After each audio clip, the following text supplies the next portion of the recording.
What is going on, my Super Sandwiches? Rhymestyle here, and today we're talking about episode 75 of Dragon Ball Super. And before I start, can we just discuss for a couple seconds where the series is going with this upcoming arc? Now, everybody who watched this episode yesterday, well, you probably might not have seen this preview, which just showed on Fuji TV, but it's all over the internet. Everybody knows what was revealed. Now, as far as the specifics of that, I saved my second video of the day, which will air in 2 hours at 12 p.m. PST. Well, we'll discuss that. Me and Geekdom will talk about briefly our own thoughts together as like a collective about what's to come. And I gotta say, I'm pretty excited about that. So make sure you come back and discuss that with us. But for now, I'm very much enjoying the series. And not that I wasn't enjoying it before, I'm loving everything about Super right now. Well, I don't say everything, but I'm enjoying most of what the series has been offering, and it's a lot of fun to watch. And I gotta say, 75 hit me right in nostalgia in every possible way, I should say, because it literally had a lot of what I grew up on there, from Dragon Ball to Dragon Ball Z towards the end. So I gotta say, I'm excited. I am very much satisfied as a fan of the series. So far, 75 episodes deep. How do you guys feel about Dragon Ball Super overall? Let me know your thoughts in the comment section below. That'll be the first question of today. Now, to kind of break down what happens, we start the episode off with Goku training as always. He's farming, but he's training. He's always gotta, you know, take some time out to fight. And we kick off the episode in a very epic way.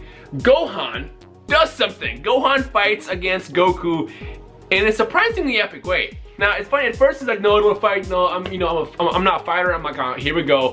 He's just gonna do what he always does in Super, specifically in Super.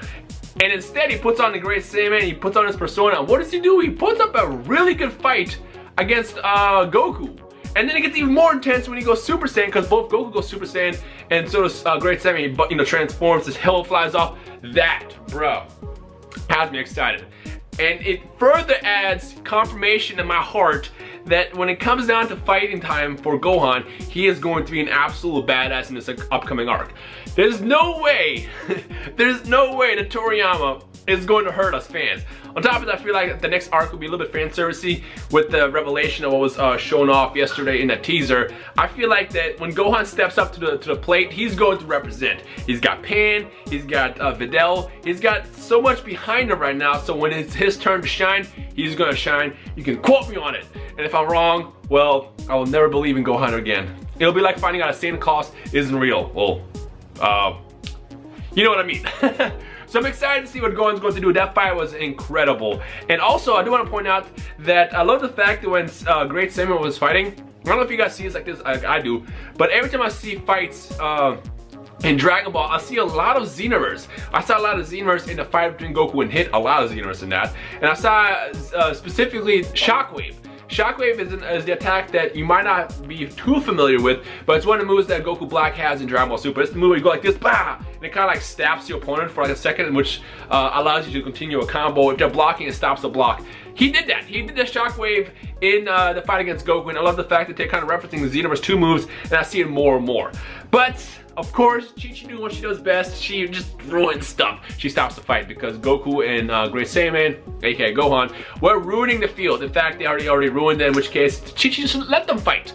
Let them fight. And I like the fact that they brought back her glowing red aura, which was shown off once in all the Dragon Balls. I won't say only once. It was shown off one time in Dragon Ball Z where she got really, really angry and she was like, ugh! I forgot what the exact scenario was, but I remember her powering up one time in Dragon Ball Z, and that was the first nostalgic part. There's a lot of nostalgia in this episode, like I said, a lot. And bonus points to everybody who can pinpoint every single Easter egg in this episode. I feel like Geekdom should do a video doing breaking down every single Easter egg if he hasn't already done it. So go to his channel and tell him to do so.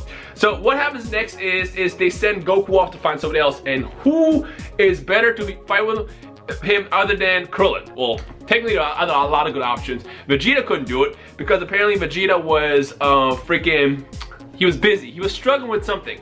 Apparently, Vegeta had an argument, let's call it that, some kind of argument type of thing with Bulma.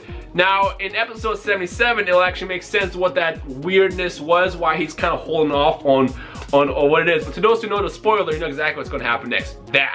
So yeah, that's why Vegeta's kind of like in his own little zone right now, not training with Goku, and Goku's left to basically just fight against Krillin. Now, I love the part where they showed Krillin in action as a cop, because I always want to see what it would be like if, you know, someone like Krillin, who has all these crazy abilities, he can fly, he can fight in those martial arts, can actually step up in the ring against normal criminals. Like, I used to love the part of the Golden Warrior in Dragon Ball Z when Gohan stopped those criminals. It was so awesome to see. Like, we all dreamed about being able to do that, be superheroes in our own way. And I was like, expected that's gonna be Krillin's side of being a police officer, but it really wasn't. In fact, we see him get injured. He gets hurt by a freaking bullet, which is important later on. Goku shows up, he stops the bad guys, and that's the end of the story. Now, what happens next is Goku asks Krillin to train with him, or to spar with him, and he's all like, nah, I can't, I quit. And this is like the one thing that I don't like about current Krillin. Krillin, back in the day, he fought no matter what. He fought against Frieza, he fought against the Saiyans, he fought against Cell, he fought against Boo, he fought against everybody knowing he would lose. He had so much heart, and now we turn into Krillin, and we look at Krillin now, and he's turned into just like, I don't know, he just doesn't believe in himself. And even Master Roshi points out, he just doesn't believe in himself. But then it happens. Android 18 steps out and she goes, look man, you're a weakling now. That's not who I fell in love with. On top of that, it gets even worse when Marin even says, Daddy, you're a weakling. And that kind of like strikes a nerve with him, which is a good thing, because I feel like this can be used for inspiration to get Krillin pumped up into basically fight mode. Now, we already know that Krillin's going to participate in this upcoming tournament, and with how weak he is, he needs to have something of motivation to kind of get him on his feet. And I feel like because now he has Marin, and Android 18 kind of breathes down his back, like, you know, in a way where it's like, listen man, we believe in you, we need you to be there for us. I feel like this could potentially turn into something awesome in this upcoming arc. So fingers crossed there that we see some Krillin in action, because like I said, he's one of my favorite humans from Dragon Ball Z and Dragon Ball growing up. But at the same time, when he's in Dragon Ball Super, he's just so like, ugh, Krillin, come on man. I want to see the resurrection of Krillin that was fighting off all the Frieza soldiers. Even there were thousands of them, well, I think there was only 1,000. There were hundreds of them, and he was still fighting them off, but not this Krillin's kind of like, I don't want to fight. So you need to stop that. So what they do is they go to Master Roshi. They start sparring, but they're like, you know what? If we're gonna do this, let's go do this like we did in the old day. And again, we're going back to the Dragon Ball days. We're getting the Easter eggs. And what does Master Roshi do? Well, first and foremost, I like how they start the training with Krillin offering him, you know, the magazine, which again is a nostalgic throwback. But what happens next is they start training and they give Goku the suit basically. I don't even know, honestly I feel like the reason why they gave him a suit is to kind of restrict him, and I feel like it's more of a thing for Krillin to kind of believe in himself. It's like, hey look Krillin, he's got the suit on, you have a chance. And I feel like that was more of a mental thing for Krillin as opposed to be a restraint on Goku. But what happened in this is, again, Krillin was just not believing in himself, and right before the fight actually started, Roshi stops it. Tells him to get rest, you know, and you know, we'll pick it up in the morning. So what happens now is they wake up and Master Roshi sends him off on a race, once again, referencing Dragon Ball, to find something. Remember, Dragon Ball, it was a rock. This time it's a special herb, and it's located in a specific forest, and whoever gets it kind of wins. And Roshi promised them a skill, which really is not going to be a skill to learn. It's just more of a thing to get them out there.